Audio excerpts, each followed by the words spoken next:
তোমার যে রুমটা দুক করছে, তুমি তো ঘুমাও। আল্লাহ এত দয়ালু, উনি ঘুমান না, এই জন্য আমি যদি ঘুমাই তো সব কটা মরে যাবে।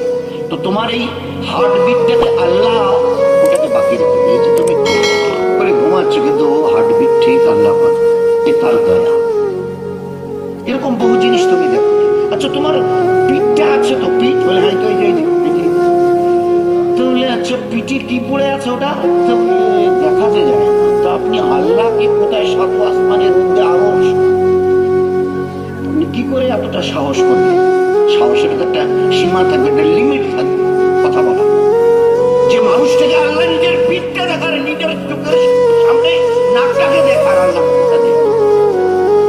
মাথার উপরে তাকিয়ে দেখো না সূর্য কতটুকু একটা ভাত খাওয়া থালার মতো, আসলে তাই বলো।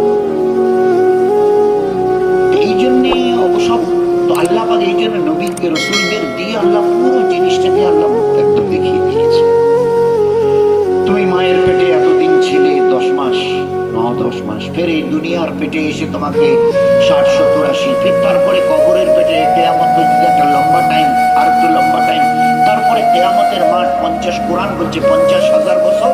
আফটার দ্যাট হয় আইদার জান্নাত অর জাহান্নাম, হয় জান্নাত আর জাহান্নাম। কতদিনের জন্য হয় এটারনাল লাইফ, ওর কোনো শেষ নেই, হাজার নয়, লক্ষ নয়, কোটি নয়, অর্ব নয়, খর্ব নয়। ও জীবনের দুনিয়া কাকে বলে? আজ আছে কাল থাকবে না। আখেরাত কাকে বলে? শুরু হবে কোনোদিন শেষ হবে।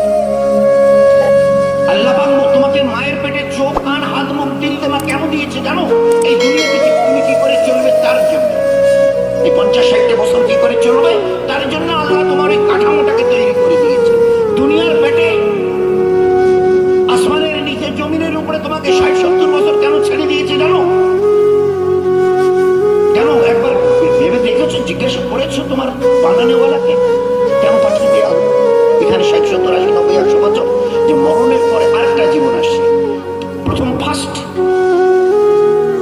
You are a drop of a dirty fluid. তোমার বাপের ব্যাগ বনে মেরুদণ্ডে আমি ওটা দীর্ঘ আকারে আস্তে আস্তে জমা করেছি।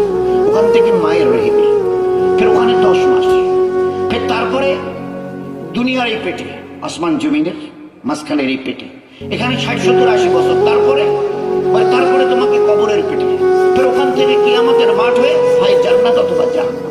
মরণের পর একটা জীবন আছে, তার তৈরির জন্যই তোমাকে আমি দুনিয়াতে নিয়ে এসেছি। নিল্লাজি খালাকাল মাউতা ওয়াল হায়াতা লিয়াবলুয়াকুম আইয়ুকুম আহসানু আমালা। লিয়াবলুয়াকুম, আমি পরীক্ষা নেব। তোমরা স্কুলে পড়েছো, ছেলে হওয়ার মেয়ে হও, 5, 6, BA, MA, ডাক্তারি, প্রফেসর, ইঞ্জিনিয়ারিং এসব পড়েছো, ফের পরীক্ষা দিয়েছো। আমি আল্লাহ হায়াত দিয়ে লিয়াবলুয়াকুম পরীক্ষা নেব। কি পরীক্ষা নেবেন? আইয়ুকুম আহসানু আমালা, কি কত ভালো আমল নিয়ে দুনিয়াতে চলো। জীবনের দুটো দিক, হয় তুমি ভালো আমল করবে অথবা তুমি মন্দ আমল করতে তুমি বাধ্য।